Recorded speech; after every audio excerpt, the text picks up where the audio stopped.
वक्रतुंडाय महाकाय सूर्यकोटि समप्रभा निर्विघ्नं कुरु मे सर्व कार्येषु सर्वदा। आज उपस्थित आत्मगण जितने भी हैं, श्रोतागण, अनुभूतगण, चर अचर, गुप्त प्रकट, सभी आत्माओं को ओम नमो नारायण करता हूँ। आज का विषय है पुण्य। पुण्य संचित कैसे करें, पुण्य का अर्थ क्या है, पुण्य होता क्या है, पुण्य की स्थिति किस प्रकार से उत्पन्न हो।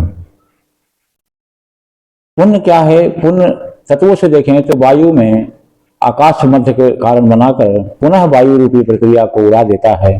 यानी आप अपने कर्मों से मानसिक, दैहिक, दैविक, वाचिक, कार्मिक किसी प्रकार से किसी भी आत्मगण के सुख तृप्ति उन्हें आप प्रदान करवाते हैं, वही एक पुण्य कहलाता है। जैसे कि जोर से किसी को भूख लगी हो, रोटी खिलाना पुण्य है। किसी जीव को प्यास लगी हो, पानी रख देना पुण्य है।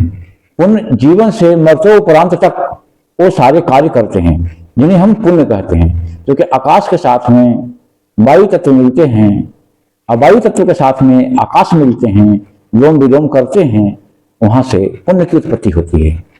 क्योंकि वायु भी जमीन को नहीं छूता और आकाश भी जमीन को नहीं छूता। दोष रहित सारे कर्म पुण्य होते हैं, जिसे दूसरी किसी भी आत्मा में संतुष्टि मिलती है, तृप्ति मिलती है, उसका नाम पुण्य होता है। पुण्य कैसे करें, ये मैंने थोड़ी देर पहले बताया। भूखे को रोटी खिलाना, प्यासे को पानी पिलाना, जिज्ञासु जो जिस जिज्ञासा के योग हैं उनको उस प्रकार के शब्दों से ज्ञान देना, समझाना, मार्ग देना, गढ़ी हुई वस्तु नहीं, उन्हें पैदा करने की वो वस्तुओं को, विचारों को, ज्ञान को अभ्यास मिलाकर जो करने की प्रक्रियाएं होती है, वो सब बहुत बड़े पुण्य होते हैं। एक शिक्षक और एक विद्यार्थी दोनों के इतना अनुवाश्रय संबंध हो जाता है कि अथक हो जाता है। उनके पुण्य से, शिक्षक के पुण्य से छात्र अपने आप को भाग हो जाता है और छात्र के पुण्य से शिक्षक की भाग होता है। इसी प्रकार से पूरा जीवन विद्यार्थी जीवन है। पुण्य कमाने के लिए विद्यार्थी होना जरूरी है।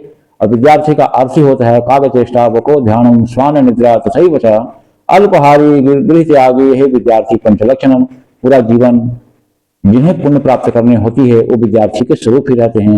ये परमात्मा कुछ न कुछ रोज नए दिन, नए चांद, नए सूरज देते हैं, सिखाते हैं। इसे पुण्य के स्वरूप में समझे। जहां तृप्ति पैदा कराएं दूसरे अन्य जीवों को, वही पुण्य संग्रहित होता है। और जो हमें उस प्रकार से पुण्य देता है, हाथ सांस ले रहे हैं, इसका पुण्य वायुदेव कर रहे हैं। पानी पी रहे, इसका पुण्य, इसका एक पुण्य जलदेव को मिल रहा है। इसी प्रकार से हम अपने हाथ से किसी को जल पिलाएं, श्वास के बदले उन्हें ज्ञान प्रकट करवाएं, आंख से देख रहे हैं, ये सूर्यदेव की पुण्य है। इतनी इस प्रकार से पुण्य की व्यवस्था, पुण्य वही होता है जो अनेक आत्माओं में आपके अपने अपने तरीके से तृप्ति, शांति, आराम महसूस करवाने की प्रक्रिया पुण्य के संग्रहित होते हैं। और हमें जो पुण्य मिलता है, जो हमारे को कोई करेंगे, वो पुण्य संग्रहित आकर के भोगों में बदल जाता है, ये पुण्य है। और पाप ठीक विचार को उल्टा होता है। पाप का पुण्य का ही विलोम शब्द है पाप। आप इसके जितना सरल हो जाते हैं, नॉर्मल हो जाते हैं, कोमल हो जाते हैं, हृदय मक्खन के समान हो जाता है, तो पुण्यवादी हो गए। यही हृदय कठोर पत्थर का जैसा हो गया तो पापवादी हो गए। यही पुण्य है और यही पाप है। दूसरे को अपनी आत्मस्वरूप समझना पुण्य है और अपने से दूर हटाकर समझना यही पाप है, कठोर है, एक नरम है। अपने के साथ कोई कड़वा नहीं होता, दूसरे के साथ ही कड़वा होता है। दूसरा तत्व अपने हाथ में जोर से डंडा नहीं मारता, कोई दूसरा जोर से मारता है जो शरण ना हो। इसलिए अपने आपकी तरफ प्रवेश करने की प्रक्रिया का नाम पुण्य है और बाहर की ओर भागने की प्रक्रिया का नाम पाप है। यही पुण्य अर्जित होते हैं, यही पुण्य भोगते हैं, यही पुण्य के बारे में हम लोग जानते हैं। यही पुण्य अनुभूति है। हवा लगी, जो कैसी हवा लगी कोई नहीं जानता, लेकिन कितनी अनुभूति हुई, ये पुण्य है। कान से अच्छा शब्द सुने, कितने अच्छे लगे, कौन बता सकता है? कोई नहीं बता सकता। इसको हम लोग अपने अनुभूति में लेते हैं, यही पुण्य है। मैं अपनी वाणी पर विराम देता हूँ। ओम शांति शांति शांति।